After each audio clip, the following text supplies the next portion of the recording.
भाव बे पासे तो वने मुझे दिल भर जी महफिल जे मुमताज मौलाई अचिया त पोढ़ा पक्का सब रोड ते बीठा हुजो पर हे मुमताज मौलाई ओ मुझा सोना गाए हलियो वने ओ मुझा सोना उन जो अवा के अजर न मिले उन जो अवा के सवाब न मिले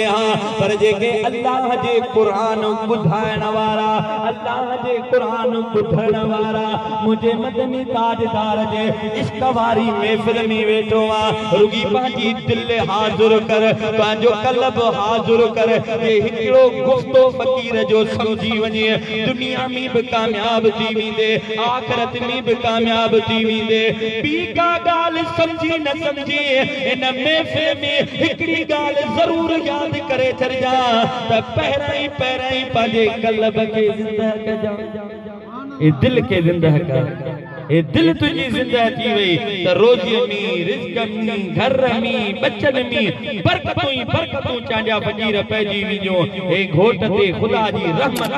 जो इन घोट हेड़ो नाच खान घुराए असा के नाचू बुधाइंदो फकीर मजर अली ताहिरी नक्शबंदी दामत बरकातुल आलिया इंशाअल्लाह ताला साईं जो नाचू बुधंदासी पेड़ा ही पार थी विंदा पर मुझा दिल भर मुझा भा पाजी दिल दुनिया मारन के ए दिल अल्लाह जे जिक्र में मस्त करे चढ़े अल्लाह जे याद में मस्त करे चढ़े हथ कमकार दे जे पर दिल पांजे यार दे जे दिल जिक्र करे अल्लाह सजो बिंडाल जिक्र कराए अल्लाह अल्लाह जिक्र कौन तो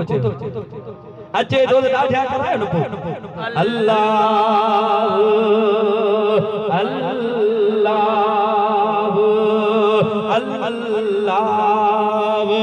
इन जिक्र सां बेशुमार फायदा पवंदव रोज़ीअ में रिज़्क में घर में बच्चन में ये इश्क सिखणो तव कॾहिं अलाहाबाद अचो सजण साईं वटि अचो कंडियारे वारे साईं वटि अचो अल्लाह जो इश्क हासिल कयो इंशाअल्लाह ताला अवां जा दीन में दुनिया में रोज़ी में बरकत पवंदी पंहिंजनि बच्चनि खे क़ुरान जो हाफ़िज़ कयो ऐं घोट राजा जॾहिं तयार थी अचे त हेॾे होॾे लिको न भॼो न अची उन महफ़िल में वेहो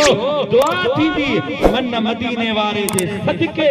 रब करीम असां जूं कयल खताऊं माफ़ करे छॾे इन खां वधीक ॿी कहिड़ी नेमत आहे इन महफ़िल जो आगाज़ थी चुको आहे जल्दी